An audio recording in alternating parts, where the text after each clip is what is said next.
যিনি দাম্ভিকতার সহিত বলতেন হাসিনা পালিয়ে যাবে না। হাসিনা পালিয়ে গিয়েছে, পালিয়ে গিয়ে দেশের মানুষকে শান্তি থাকতে দিবে না। অবৈধভাবে ক্ষমতায় থেকে শান্তিতে থাকতে দেয়নি। ঠিক তেমনি ভাবে পার্শ্ববর্তী দেশে গিয়ে ভিডিও বার্তার মাধ্যমে আগামীকালকে বাংলাদেশকে অশৃঙ্খলতা করার জন্য তার রচিত পেটাত্তা বাহিনীদেরকে, তার ছাত্রলীগ, যুবলীগ, স্বেচ্ছাসেবক শ্রমিক লীগদেরকে বলেছে আগামীকালকে তারা রাজপথে নামবে। আমরা কি ঘরে বসে থাকব? যদি ঘরে বসে থাকতে দেওয়া হয়, আগামীকালকে সকাল 10টায় সিলেটের ঐতিহাসিক কোর্ট পয়েন্টে মহানগর বিএনপির উদ্যোগে বিক্ষোভ মিছিল অনুষ্ঠিত হবে।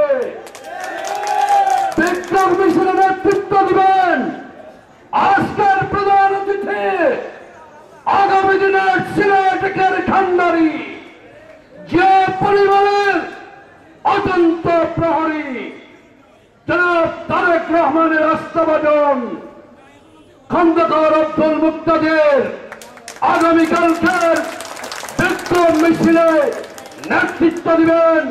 সেই বিক্ষোভ মিছিলে আজকে যারা এখানে উপস্থিত আছেন, সত্যিকার অর্থে যদি দেশপ্রেমী খান, দেশের স্বাধীনতা সার্বভৌমত্ব রক্ষার যদি কারিগর হন, তাহলে আগামীকালকে সকাল 10টায় কোর্ট পয়েন্টে উপস্থিত থাকবেন। হাত তুলে আপনারা দেখান, হাত তুলে দেখান। সবাই উপস্থিত থাকতে হবে আগামীকালকে 10টায়। ওই ভিডিও বার্তার জবাব দুটি পাতার একটি করে হযরত শাহজালাল শাহপরানের স্মৃতি পূর্ণ বিজড়িত সিলেটের কোর্ট পয়েন্টে প্রমাণ হবে ফ্যাসিবাদী সরকারের পেদার্থরা এই দেশে আগমন করবে কি করবে না। প্রিয় উপস্থিতি, বক্তব্য কি দিব? শেখ হাসিনা পালিয়ে গিয়েছে, কিন্তু শেখ হাসিনার পেদার্থ বাহিনীরা বিভিন্ন জায়গায় এখনো অধিষ্ঠ আছে। সিভিল প্রশাসন, পুলিশ প্রশাসন এবং বিভিন্ন শিক্ষা প্রতিষ্ঠানে এই সমস্ত যতক্ষণ পর্যন্ত সরে না যাবে, ততক্ষণ পর্যন্ত আমরা ঐক্যবদ্ধ থাকতে হবে।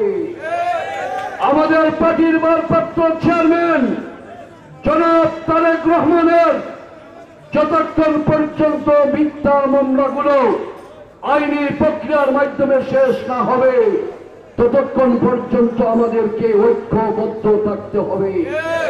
যতক্ষণ পর্যন্ত আমাদের দেশ মাথা 18 কোটি মানুষের হৃদয়ের স্পন্দন আপু সিং নেত্রী মাদার অফ ডেমোক্রেসি, যতক্ষণ পর্যন্ত ওনার মামলাগুলো শেষ না হবে, ততক্ষণ পর্যন্ত আমাদের ঐক্যবদ্ধ থাকতে হবে। প্রিয় উপস্থিতি,